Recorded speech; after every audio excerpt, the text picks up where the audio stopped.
ఆలోచనలు ఉన్నాయి.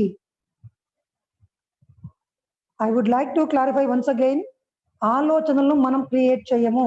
We are not the creators of thoughts, we're just receiving the thoughts from outer space. మన లోపల నుంచి కాకుండా బయట నుంచి మన ఆలోచనల్ని స్వీకరిస్తాం. నాకు ఆలోచన వచ్చింది అంటాం, నేను ఆలోచన స్వీకరించాను. ఎక్కడి నుంచి అంటే బయట ఉన్నాయి. ఎన్ని ఆలోచనలు ఉన్నాయి? ఇన్ఫినైట్ నెంబర్ ఆఫ్ థాట్స్ ఉన్నాయి, అనంతమైన ఆలోచనలు. ఎలా ఉన్నాయి? ఓకే, ఏ ఫామ్ లో ఉంటాయి ఆలోచనలు అంటే, క్వాంటమ్ మెకానిక్స్ ఏం చెప్తుందంటే, ఈ ఆలోచనను వాళ్ళు సైంటిఫిక్ గా కనుక్కున్నారు. అంటే మైండ్ నుంచి రిలీజ్ అవుతున్న తరంగాలు, అంటే బ్రెయిన్ నుంచి రిలీజ్ అవుతున్న తరంగాలను ఒక పరికరం ద్వారా వాళ్ళు కనుక్కొని, ఇది ఈ బ్రెయిన్ నుంచి రిలీజ్ అవుతున్న ఈ ఆలోచనలు అనేటివి ఎలక్ట్రోమాగ్నెటిక్ వేవ్స్ అని కనిపెట్టారు. అంటే ఎలక్ట్రోమాగ్నెటిక్ అంటే రెండు అంశాలు, ఒకటి విద్యుత్తు, రెండవది అయస్కాంతం, శక్తి కలిగిన తరంగాలు. అంటే రెండు శక్తులు కలిగిన తరంగమే ఆలోచన. మనం ఇందులో ఏమనుకున్నామంటే, ఆలోచనలు అంటే గాలికి వచ్చే ఆలోచనలు, గాలికి పోయేటివి అనుకున్నాం.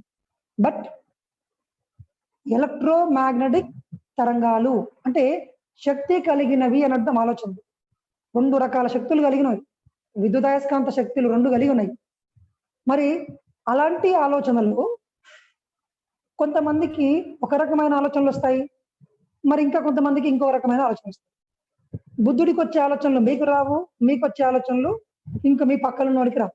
ఐన్స్టీన్కి వచ్చే ఆలోచనలు మనకు రావు, సంగీత విద్వాంసుడికి వచ్చే ఆలోచనలు మనకు రావు.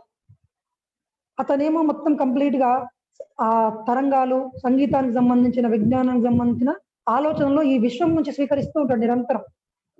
ఒక పెయింటర్ కి కంటిన్యూస్ గా ఎలాంటి థాట్లు స్వీకరిస్తుంటాడు అంటే, ఆ పెయింట్ ఎలా వేయాలి, ఏ కలర్ ను మిక్స్ చేయాలి, పెయింట్ లో ఉన్న కాన్సెప్ట్ ఏంటి. సో ఈ విషయంలో పెయింట్ కి సంబంధించిన ఆలోచనలు మరి ఉన్నాయా లేవా? ఉన్నాయి. మీరు ఊహించగలిగిన ప్రతి రంగానికి సంబంధించిన అన్ని ఆలోచనలు ఈ సృష్టిలో ఉన్నాయి, ఇప్పటికే ఉన్నాయి, ఆల్రెడీ ఎగ్జిస్టెడ్. ఇంకా భవిష్యత్తులో మనం కనుక్కోబోయే ఎన్నో అంశాలకు సంబంధించిన ఆలోచనలు కూడా ఈ విషయంలో ఉన్నాయి.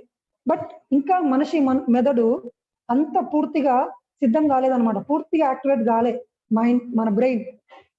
మన బ్రెయిన్ లో ఐన్స్టీన్ అనే శాస్త్రవేత్త 2.7% యూజ్ చేసిందని చెప్తారు.